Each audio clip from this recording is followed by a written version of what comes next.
Hey, I'm Madison and welcome back to my channel, MaddCrafty. If you're someone who has a lot of random beads hanging around, this project is especially for you. Today I will show you how to make this. Okay, all I did was take a 16-inch wreath form, some sturdy floral wire. Don't get one from the Dollar Tree, you want to get good floral wire for this. And then a ton of random small to medium beads that I had laying around the house. You're just gonna wrap them around. It's really easy, and I'll show you how to do it right now.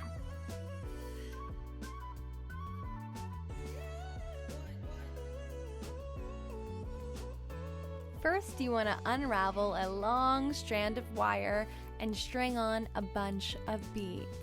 But you always want to leave a generous portion of wire without beads at the end. And you'll see why soon. I like to work with a lot of beads at once, but it really doesn't matter because you're going to have to repeat this process quite a few times. The reason we leave so much wire at the end is because the back of our wreath does not have beads on it. Now you're going to take the end of your wire and attach it to the wreath. I just wrap it around a bunch of times, but you could kind of do whatever you want here as long as it's really secure. Once I'm done wrapping it, I kind of take my fingers and just sort of push it back a little bit so that you can't really see. Now we're ready to wrap, and the way you do this is by dropping some beads in, pushing them over, and kind of measuring and seeing how many beads you need to get the full length across. And then that wire goes behind, plain without beads, and you just keep doing this over and over again, back and forth with your hand. Now is where you can see that if you had a lot of beads on your wire, this would maybe be a little bit more annoying to go back and forth versus having not a lot of beads. So it's totally up to you here, and you do this over and over and over again until you're all done. Also, make sure that you are wrapping tightly. Once you're done wrapping all the beads on your current set, you're just going to cut off the wire and again wrap it the same way we did in the beginning so it's secure and finished off. Keep repeating this process until you've made it all the way around the wreath. I also recommend after each set, take your hand and press the wire in. Make sure everything is close together because we don't want any gaps.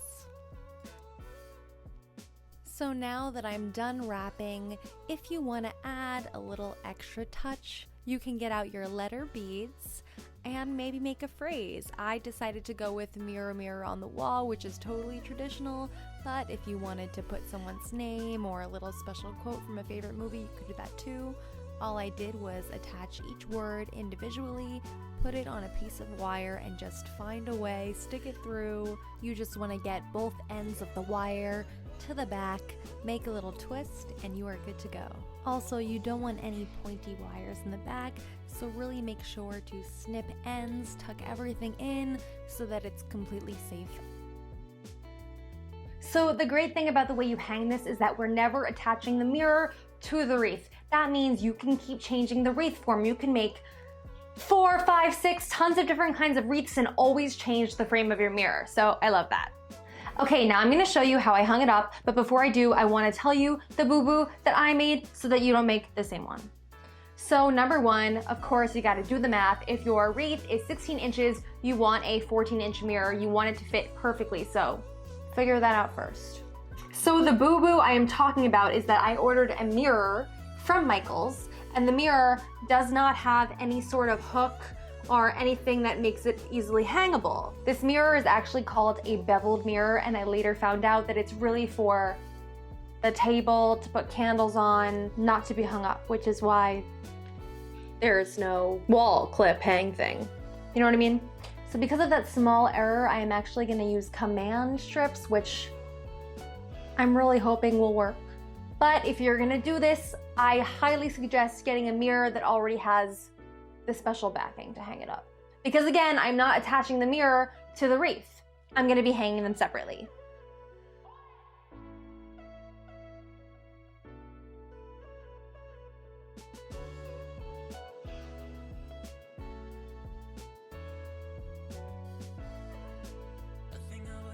Okay, that's it for today. Thank you so much for watching. If you like this video, I'd really appreciate it if you hit the like button, subscribe if you want to see more crafts, and I'll see you next time. Bye!